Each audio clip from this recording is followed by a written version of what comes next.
தமிழ்நாடு முன்னேற்றக் கழகம் இன்றைக்கு ஆய்வு செய்கிறது இந்த இடத்தை. ஆகையால் மதிப்புக்குரியதான என்னுடைய மாண்புமிகு முதலமைச்சருக்கு அனுப்பி வைக்கிறேன். நீங்கள் நடவடிக்கை எடுக்க வேண்டும். ஏன்னு கேட்டால் ஏறக்குறைய 5 வருட காலம் ஆகிறது களியக்கவலா பேருந்து நிலையத்தை இடித்து போட்டு கிடப்பில் போடப்பட்டுள்ளது. இப்பொழுது 6-7 மாத காலத்தினுடைய வேலை ஆரம்பித்துவிட்டது. இது நெருக்கடியான ஒரு சாலை. இந்த சாலை நூற்றுக்கணக்கான மக்கள் வாகனங்கள் வரக்கூடியது, 24 மணி நேரமும் இயங்கக்கூடியதான ஒரு சாலை. பொதுமக்கள், வாகன ஓட்டுநர்கள், அதுபோல் வியாபாரிகள், அனைத்து மக்களும் பாதிக்கப்படுகிறது. இந்த பேருந்து நிலையம் இடித்து போட்டு ஏறக்குறைய 5 வருஷ காலம் ஆகிறது.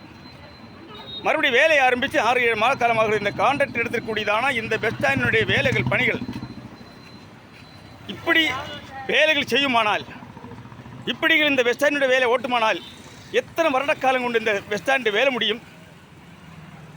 பாதிக்கப்படுறது யார்? பொதுமக்கள், வாகன ஓட்டுநர்கள், வியாபாரிகள்.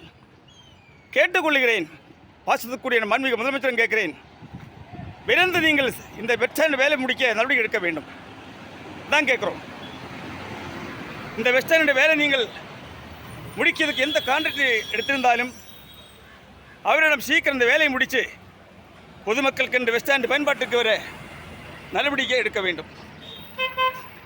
இதுதான் தமிழ்நாடு முன்னேற்றக் கழகத்தினுடைய கோரிக்கை.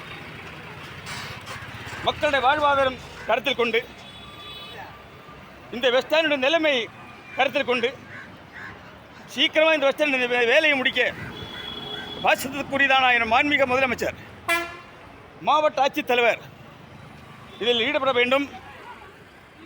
இல்லை என்று சொன்னால் மிகப்பெரிய போராட்டங்கள் நடத்த என்று எச்சரித்து பேச்சு முடிக்கிறேன். மோகன்குமார், தமிழ்நாடு முன்னேற்றக் கழக நிறுவன தலைவர்.